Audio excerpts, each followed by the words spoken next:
ಸಿರಿಮನ ವೀಕ್ಷಕ ಬಂಧುಗಳೇ ನಮಸ್ಕಾರ. ಈ ದಿನ ಒಂದು ಉತ್ತಮ ಮಾಹಿತಿಯೊಂದಿಗೆ ನಿಮ್ಮ ಮುಂದೆ ಬಂದಿದ್ದೇನೆ. ಈ ದೇಶ, ಈ ಪ್ರಪಂಚ ಕಂಡು ಕೇಳರಿಯದಂತಹ ವಿಸ್ಮಯಕಾರಿ ವ್ಯಕ್ತಿತ್ವವನ್ನು ಇವತ್ತು ನಿಮಗೆ ಪರಿಚಯಿಸ್ತಾ ಇದ್ದೇನೆ ಸ್ನೇಹಿತರೆ. ದಯಮಾಡಿ ನಮ್ಮ ಚಾನಲ್ ಸಬ್ಸ್ಕ್ರೈಬ್ ಮಾಡಿ, ಬೆಲ್ ಐಕಾನ್ ಪ್ರೆಸ್ ಮಾಡಿ, ಹಾಗೂ ಈ ವಿಡಿಯೋವನ್ನು ಲೈಕ್ ಮಾಡಿ, ಶೇರ್ ಮಾಡಿ. ಉತ್ತಮ ಮಾಹಿತಿಯೊಂದಿಗೆ ಇನ್ನೊಮ್ಮೆ ಬರಲು ನಮಗೆ ಪ್ರೇರೇಪಿಸಿ ಸ್ನೇಹಿತರೆ. ಡಿಸೆಂಬರ್ 22ನೇ ತಾರೀಕು ಯಾರಿಗೆ ಗೊತ್ತಿಲ್ಲ ಸ್ನೇಹಿತರೆ. ಆ ದಿನದ ವಿಶೇಷತೆ ಅಂತ ಹೇಳಿದರೆ ಶ್ರೀನಿವಾಸ ಅಯ್ಯಂಗಾರ್ ರಾಮಾನುಜಂ ಅವರ ಜನ್ಮದಿನ ಸ್ನೇಹಿತರೆ. ಆ ದಿನವನ್ನು ಗಣಿತ ದಿನವಾಗಿ ಆಚರಿಸ್ತೇವೆ. ಯಾಕೆ ಗಣಿತ ದಿನವಾಗಿ ಆಚರಿಸ್ತೇವೆ ಅಂತ ಹೇಳಿದರೆ, ಅಂತಹ ಅದ್ಭುತ ಸಾಧನೆಯನ್ನು ನೀಡಿದ್ದಾರೆ ನಮ್ಮ ಶ್ರೀನಿವಾಸ ಅಯ್ಯಂಗಾರ್ ರಾಮಾನುಜಂ. ಇಡೀ ಪ್ರಪಂಚವೇ ವಿಸ್ಮಯಗೊಳ್ಳುತ್ತೆ ಇವರ ಸಾಧನೆಯನ್ನು ನೋಡಿ. ಇವರ ಒಂದು ಐಕ್ಯು ಅಂದರೆ ಬುದ್ಧಿಶಕ್ತಿಯನ್ನು ನೋಡಿ. ಗಣಿತದ ಬಗ್ಗೆ ಇವರಿಗಿರುವ ಜ್ಞಾನ ಅಪರಿಮಿತವಾದದ್ದು. ಇವರು ಬದುಕಿದ್ದು ಕೇವಲ 32 ವರ್ಷ 4 ತಿಂಗಳು ಅಷ್ಟೇ ಸ್ನೇಹಿತರೆ. ಇವರೇನಾದರೂ ದೀರ್ಘಕಾಲ ಬದುಕಿದ್ರೆ ಈ ಪ್ರಪಂಚಕ್ಕೆ, ಗಣಿತದ ಬಗ್ಗೆ, ಗಣಿತ ಲೋಕಕ್ಕೆ ಎಂಥ ದೊಡ್ಡ ಕೊಡುಗೆಗಳನ್ನು ನೀಡ್ತಾ ಇದ್ರು ಆ ದೇವರೇ ಬಲ್ಲ. ಇವರು ಡಿಸೆಂಬರ್ 22, 1887ರಂದು ತಮಿಳುನಾಡಿನ ಈರೋಡಲ್ಲಿ ಜನ್ಮ ತಾಳ್ತಾರೆ ಸ್ನೇಹಿತರೆ. ತಾತನ ಮನೆಯಲ್ಲಿ ಇವರು ಜನಿಸ್ತಾರೆ. ಇವರು ಜನಿಸಿದಂಥ ಸಂದರ್ಭದಲ್ಲಿ ತಂದೆ ಬಟ್ಟೆ ಅಂಗಡಿಯಲ್ಲಿ ಗುಮಾಸ್ತರಾಗಿರ್ತಾರೆ. ಇವರ ತಾಯಿ ದೈವ ಭಕ್ತಿಯನ್ನು ಹೊಂದಿದ್ದಂತಹ ಮಹಿಳೆ. ತಂದೆಯ ಹೆಸರು ಶ್ರೀನಿವಾಸ ಅಯ್ಯಂಗಾರ್, ತಾಯಿ ನಾಮಗಿರಿ ದೇವಿ. ಇವರು ಅತ್ಯಂತ ಕಡು ಬಡತನದ ಒಂದು ಸಂಸಾರ. ಈ ಸಂಸಾರದಲ್ಲಿ ತಾಯಿಯ ಆದರ್ಶಗಳು, ತಾಯಿಯ ಅಪಾರವಾದ ಭಕ್ತಿ ಈ ಬಾಲಕನ ಮೇಲೆ ಅಪಾರವಾದ ಪರಿಣಾಮವನ್ನು ಬೀರ್ತದೆ. ಇವರು ಬಾಲ್ಯದಲ್ಲಿ ಶಾಂತ ಮತ್ತು ಆಲೋಚನಾಸಕ್ತ ಸ್ವಭಾವದವರಾಗಿದ್ದರು. ಇವರ ತಾಯಿಯಿಂದ ಭಕ್ತಿಗೀತೆ ಮತ್ತು ದೇವರ ನಾಮಗಳನ್ನು ಕೂಡ ಕಲ್ತಿದ್ರು. ಮದುವೆ ಮತ್ತು ಅನಾರೋಗ್ಯ ಯಾಕೆಂದರೆ ಆ ಕಾಲದಲ್ಲಿ ಬಹಳಷ್ಟು ಬೇಗ ಮದುವೆ ಮಾಡ್ತಾ ಇದ್ರು. ಬಾಲ್ಯ ವಿವಾಹ ಆವಾಗ ಜಾರಿಯಲ್ಲಿತ್ತು. ಬಾಲ್ಯ ವಿವಾಹವನ್ನು ಸರ್ಕಾರ ಜಾರಿ ಮಾಡಿದ್ದಲ್ಲ, ನಮ್ಮ ಸಂಪ್ರದಾಯಗಳಲ್ಲೇ ಅದು ಜಾರಿಯಾಗಿತ್ತು. ಹಾಗಾಗಿ ಅವರಿಗೆ ಬೇಗ ಮದುವೆನೂ ಆಗ್ತದೆ, ಹಾಗೂ ಇವರಿಗೆ ಅನಾರೋಗ್ಯವೂ ಕೂಡ ಕಾಡ್ತದೆ. ಇವೆರಡೂ ಕೂಡ ಅವರ ಓದನ್ನು ಮುಡುಕುಗೊಳ್ಳುವಂತೆ ಮಾಡ್ತದೆ ಸ್ನೇಹಿತರೆ. ಅಪಾರ ಬಡತನದಿಂದಾಗಿ, ಹೊಟ್ಟೆಪಾಡಿಗಾಗಿ ಏನಾದರೂ ಕೆಲಸ ಮಾಡುವ ಅನಿವಾರ್ಯತೆ ಇವರಿಗೆ ಉಂಟಾದಾಗ ಮದ್ರಾಸ್ನಲ್ಲಿ ಅಕೌಂಟ್ ಜನರಲ್ ಆಗಿ ಕಾರ್ಯನಿರ್ವಹಿಸ್ತಾರೆ. ಅದು ಕೂಡ ಕೇವಲ 2 ತಿಂಗಳು. ಇವರ ಮನಸ್ಸಿಗೆ ಒಪ್ಪದ ಕೆಲಸ ಆಗಿದ್ದರಿಂದ ಅದನ್ನು ಕೂಡ ಬಿಡ್ತಾರೆ. ಆ ನಂತರ ಹಸಿದ ಹೊಟ್ಟೆಯ ಬಡತನ, ಅನಾರೋಗ್ಯ ಅವರಿಗೆ ಸಾಕಷ್ಟು ಕಾಡಿಸ್ತದೆ. ಹಾಗಾಗಿ ಅವರು ಸ್ವಲ್ಪ ದಿನ ಮನೆ ಪಾಠವನ್ನು ಮಾಡಲಿಕ್ಕೆ ಶುರು ಮಾಡ್ತಾರೆ.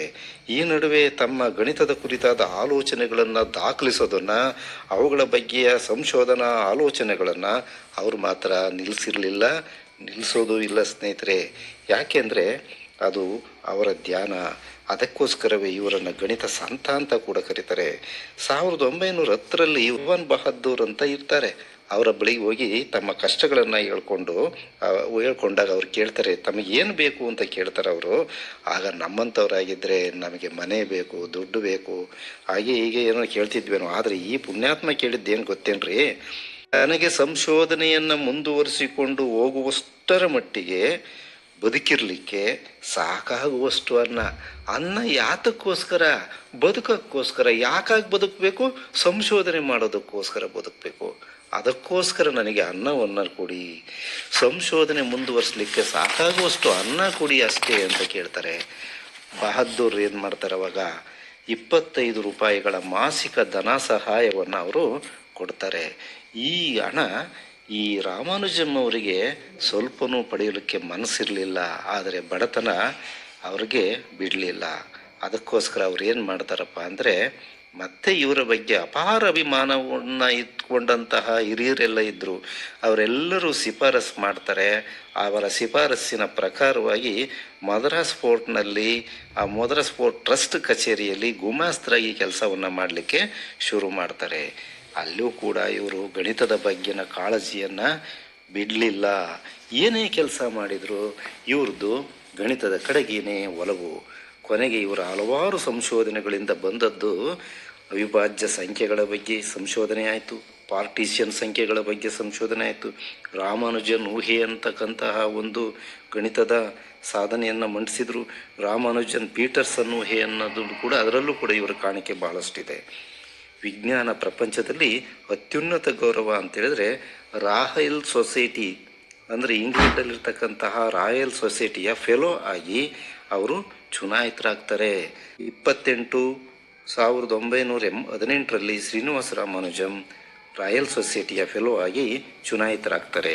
1841 ಸರ್ ಆರ್ ದೇಶಿರ್ಕರ್ ಶೆಟ್ಜಿ ಅವರು ರಾಯಲ್ ಸೊಸೈಟಿಗೆ ಚುನಾಯಿತರಾಗಿದ್ದನ್ನು ಬಿಟ್ಟರೆ ಈ ಪದವಿಯನ್ನು ಪಡೆದಂತಹ, ಈ ಗೌರವವನ್ನು ಪಡೆದಂತಹ ಭಾರತೀಯ ಪ್ರಥಮ ವಿಜ್ಞಾನಿ ಇವರೇ ಆಗ್ತಾರೆ ಸ್ನೇಹಿತರೆ.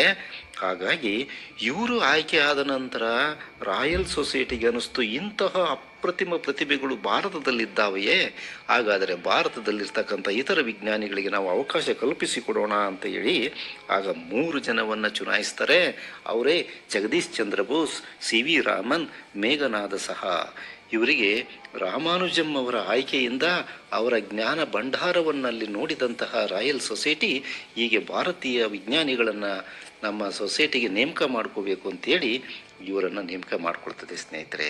ರಾಮಾನುಜಂ ಅವರು ಪ್ರೌಢಶಾಲೆಯಲ್ಲಿ ಅಸಾಧಾರಣ ಪ್ರತಿಭೆಯನ್ನು ಹೊಂದಿದ್ದರು. ಇವರು ಗಣಿತದ ಸಮಸ್ಯೆಗಳಿಗೆ ಸುಲಭವಾಗಿ ಉತ್ತರವನ್ನು ಬರೆಯುವ ವಿಧಾನವನ್ನು ಆವಾಗಲೇ ಕಂಡುಕೊಂಡಿದ್ದರು. ಗಣಿತಶಾಸ್ತ್ರದ ಕೆಲವು ಸೂತ್ರಗಳ ಸಂಖ್ಯೆ ಮತ್ತು ಸಂಖ್ಯೆಗಳ ಫಲವನ್ನು ಗಣಿತದ ಗ್ರಂಥಗಳ ನೆರವಿಲ್ಲದೆ ಹೇಳ್ತಾ ಇದ್ದರು. ಟ್ರಿನಿಟಿ ಫೆಲೋಶಿಪ್ ಗೌರವ ಸದಸ್ಯತ್ವವು ಕೂಡ ಇವರಿಗೆ ದೊರೆಯುತ್ತೆ. 1948 ಇವರ ಜ್ಞಾಪಕಾರ್ಥ ರಾಮಾನುಜನ್ ಇನ್ಸ್ಟಿಟ್ಯೂಟ್ ಎಂಬ ಸಂಸ್ಥೆಯನ್ನು ಕೂಡ ಸ್ಥಾಪನೆ ಮಾಡಲಾಗ್ತದೆ. ಸ್ನೇಹಿತರೆ, ಇಲ್ಲಿ ಒಬ್ಬ ವ್ಯಕ್ತಿಯವರನ್ನು ನಾವು ನೆನಪು ಮಾಡಿಕೊಳ್ಳಬೇಕು, GHRD ಅಂತ. ಇವರ ಶ್ರಮದ ಫಲವಾಗಿಯೇ ಇವರ ಅಸಾಧಾರಣ ಪ್ರತಿಭೆಯನ್ನು ಗುರುಸಿದಂಥ RD ಅವರು ಇವರನ್ನು ರಾಯಲ್ ಸೊಸೈಟಿಗೆ ಕರೆಸ್ಕೊಂಡಿದ್ದು.